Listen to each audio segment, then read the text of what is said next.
Starcomms released its interim results today. Revenue was down an alarming 30% to just over 11 billion naira. Joining us from our Lagos studio now to discuss this is Acting CEO at Starcomms, Logan Pather. Thanks so much, Logan, for joining us this afternoon. So I've come across reports with headlines saying poor numbers yet again. You almost hear the disappointment, and that with Starcomms reporting a 29% year-on-year revenue decline for the first half. Take us through the major pressure points that have come to bear on the business here, because with no breakdown provided, the assumptions being made is that you're feeling it on your subscriber base and then, of course, declining ARPU levels as well.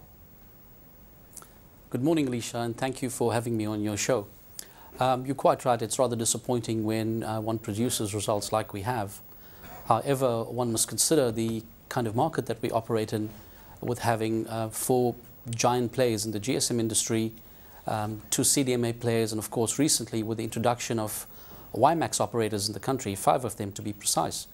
Now, with the advent of some of the GSM operators last year, the new operators, if I may add, we've noticed that there's been a tremendous decline in tariffs, the reduction in tariffs actually, which has caused ultimately the pressures we've all faced in following suit to reduce tariffs.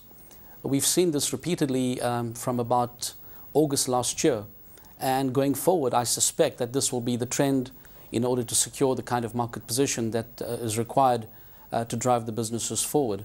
Now, whilst I've focused on the retail voice, one must also be optimistic about the fact that the business will now be focused a lot on data to make up the kind of revenues that we've seen over the period being reviewed. So there is a focus moving in that direction towards the data space, and that's pretty much what we're seeing with major telecoms operators across the continent.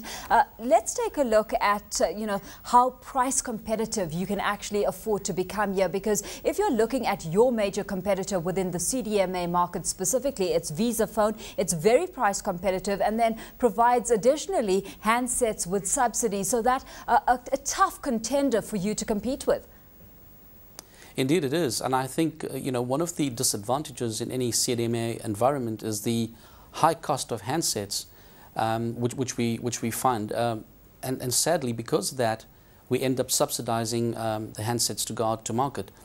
In terms of the pricing war, I think that will continue in voice, and I don't particularly see an end to that. However, the strategy for Starcomms has never been to compete on pricing purely. We focused a lot on the operational expenses. We focused a lot on trying to be profitable over time. And I guess going forward, that is something that we will focus quite strongly on.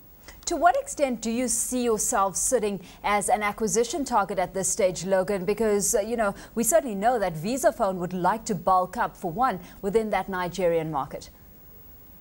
I think consolidation, as we've spoken about it in the past, is going to be something that's inevitable in the market here.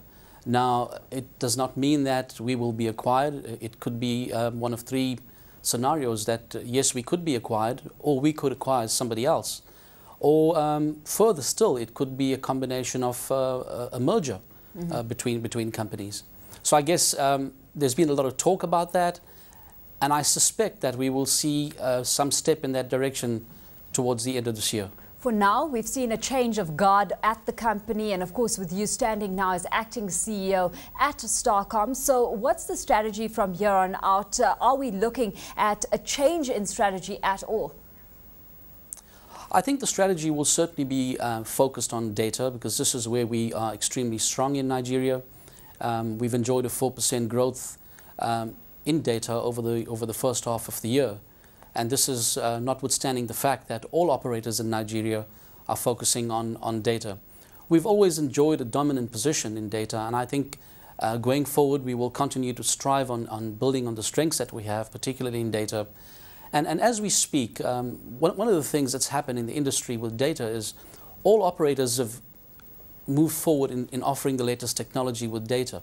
Now, whilst we've started in CDMA with Rev O and Rev A, I'm happy to state that as I speak to you, we're in the process of launching a very revolutionary service in Nigeria with the next advent of data. And all I can say on that is just watch the space. On the voice side of things, we've got Starcomms fixed voice, pretty much a legacy business, and many saying that they see the company continuing to lose subscribers on that front. You know, a leaseback agreement with Swap Technologies allows for deleveraging, but it's certainly going to be hitting profitability. What's your outlook on that front and the plan specifically with regards to that component of the business? I think, you know, right now we will focus on the way we run the business in terms of the outsourcing models.